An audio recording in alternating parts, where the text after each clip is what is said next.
Qu'est-ce qu'il y a? Ça! Vous inquiétez pas, c'est rien du tout. Mais avant que je vous explique, abonnez-vous et cliquez sur la cloche. Bon, Tigrou, on se calme maintenant, je vais me fâcher. Bon, ok, ce sont de faux rugissements, mais en même temps, dans ce cirque, on a aussi de faux animaux sauvages, alors... Pour son prochain spectacle, le cirque Bouglione proposera des numéros avec un ours blanc et une orque en hologramme. Une image en 3 dimensions qui donne l'impression que ces animaux sont véritablement présents. L'avantage de cette technique, c'est qu'on peut s'émerveiller devant le charisme et la beauté de ces animaux sauvages, tout en laissant les vraies bêtes tranquilles dans leur milieu naturel. Nos 3 mots du jour, eux aussi sont en hologramme. Activité extrascolaire, théâtre à distance et pub choc. 3 mots pour une actualité qui se réinvente. Oyez, bonne nouvelle!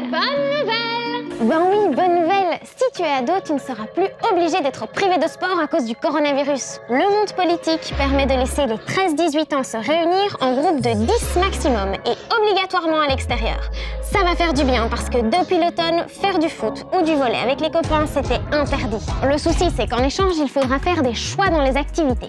Une seule activité extrascolaire organisée par semaine. Mais du coup, les plus petits, eux, doivent réduire leurs loisirs. Pour eux aussi, ce sera une seule activité et pas une de plus. Et on ne se plaint pas, hein. Pensons à tous les copains qui ne peuvent pas avoir d'activité. Ces nouvelles règles devraient être d'application à partir de ce week-end. Activité extrascolaire était l'un des mots du jour. Salut mes petits poulets, moi c'est Présil, bienvenue dans les news. Alors, au programme de votre émission préférée, nous allons parler d'un truc super... Eh ben il est génial ce présentateur, je le connaissais pas. Je regrette vraiment pas de le follow sur les réseaux, hein. Bah quoi mon petit poulet? Avec le coronavirus, c'est tout le secteur culturel qui a dû s'adapter à la crise. Et c'est le cas du théâtre jeune public aussi. Il a fallu trouver de nouvelles façons de faire du théâtre. La troupe des Zigomards de Namur, elle a décidé de travailler par vidéoconférence. Les enfants, merci beaucoup, je m'appelle Simon, je suis comédien. Un comédien devant son ordinateur, des décors dans le même ordinateur et un public d'enfants connectés en classe. C'est la nouvelle façon de faire du théâtre.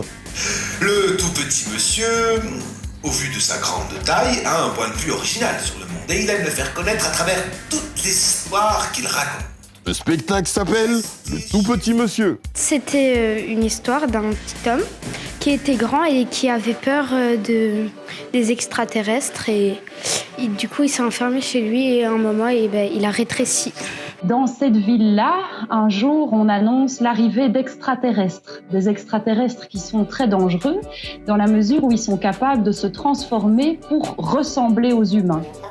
Et donc, dans la ville, on ne sait plus qui est extraterrestre, qui est humain. Alors, certains s'en fichent, certains ne croient pas à tout ça, mais le tout petit monsieur, lui, il y croit. Il a peur. Et il a tellement peur qu'il va s'enfermer. Et plus il entend les règles qui demandent de rester chez soi, de se confiner, plus il s'enferme. Alors bien sûr mon petit poulet, toute ressemblance avec le coronavirus est voulue, hein. Pour Simon le comédien, c'est une nouvelle façon de jouer par écran interposé. Et ça attention, hein, ça n'empêche pas de jouer avec le public, qu'il est très content de voir et pouvoir entendre à travers l'ordinateur. Je n'aurais jamais imaginé devoir faire ça de cette manière-là. Après, le plaisir est que je vois les enfants, je vois les gens, je vois les écoles, les classes, et donc je peux me rebondir, m'appuyer sur ce que je vois pour interagir avec eux. J'invite les instituteurs ou institutrices à sélectionner l'enfant. Et par exemple, elle dit Nathan, viens par ici. Et je prends plaisir déjà à entendre le fait qu'il s'appelle Nathan et de lui poser la question bonjour Nathan, comment t'appelles-tu?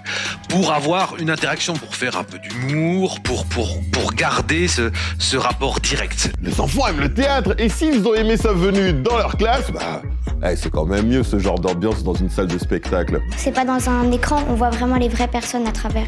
Et c'est ça, c'est un peu mieux, mais sinon dans l'écran c'est presque la même chose. Le tout petit monsieur est suivi d'une discussion entre le jeune public et le comédien pour poser ses questions sur cette étrange affaire d'extraterrestres et faire le point sur la manière dont chacun vit la crise sanitaire. Théâtre à distance était l'un des mots du jour. Ça, moi. Oh, mais doucement ici! On n'est pas sur un circuit de course quand même! C'est vrai que certains automobilistes sont hyper dangereux quand ils passent derrière le volant. Ils roulent trop vite, ils regardent leur GSM en roulant et ils conduisent en ayant parfois trop bu. Et malheureusement, bang, ça provoque des accidents qui peuvent tuer des gens. dont des enfants. Pour rappeler qu'il faut être plus prudent, une campagne d'information vient d'être lancée par l'association Les parents d'enfants victimes de la route. Les conducteurs qui avaient trop bu recevaient un porte-clés portant le prénom d'un enfant tué par un conducteur trop alcoolisé. Une campagne choc pour marquer les esprits. Et toi, mon petit poulet, qu'est-ce que t'en penses? Est-ce qu'il faut faire des publicités choquantes pour être efficace? Oui, parce qu'ils vont comprendre que s'ils roulent trop vite, ils peuvent avoir un accident eux aussi. Ça marque, ça choque. C'est quand même pas pour les enfants. C'est plutôt pour les adultes. Oui, ça devrait fonctionner parce que les gens, ils voient ce que ça fait, comme par exemple sur les packs de cigarettes, s'ils voient les gens malades, ils diront peut-être « Ah bah c'est une mauvaise idée, je vais arrêter de fumer ». Ça peut dégoûter les gens de ce qu'ils font de mal. Ça peut sensibiliser les gens, mais parfois c'est exagéré et ça peut faire peur aux plus petits qui regardent. On dit que c'est pour une bonne cause. Merci aux élèves de l'école Saint-Germain-Soiron pour vos avis sur les pubs chocs, qui était l'un des mots du jour. Depuis la crise du Covid, pas de doute, beaucoup de parents sont obligés de travailler à la maison. Même si entre nous, beaucoup ont essayé de faire un mix du concept. Ah bah oui, travailler tout en étant dans la détente. Du travail détendu peut-être. Oui, c'est bien de challenger les équipes, mais quelqu'un aurait vu mon chargeur, je vais avoir un problème, ça va couper, Georges! Côté météo, ce jeudi, la pluie sera presque toute la journée au rendez-vous. Mais les températures remontent, donc il ne fera plus aussi froid. Du coup, on fait comme Cassandra, notre star de la météo du jour. On met son plus joli pull et on prévoit un imperméable. Et surtout, on fait un gros bisou à Émilie et à Lynn qui fêtent leur anniversaire aujourd'hui. Joyeux anniversaire les filles! C'est déjà la fin de cette vidéo, mais on se retrouve demain, même heure, même chaîne pour de nouvelles aventures. N'oubliez pas de vous abonner. Ciao!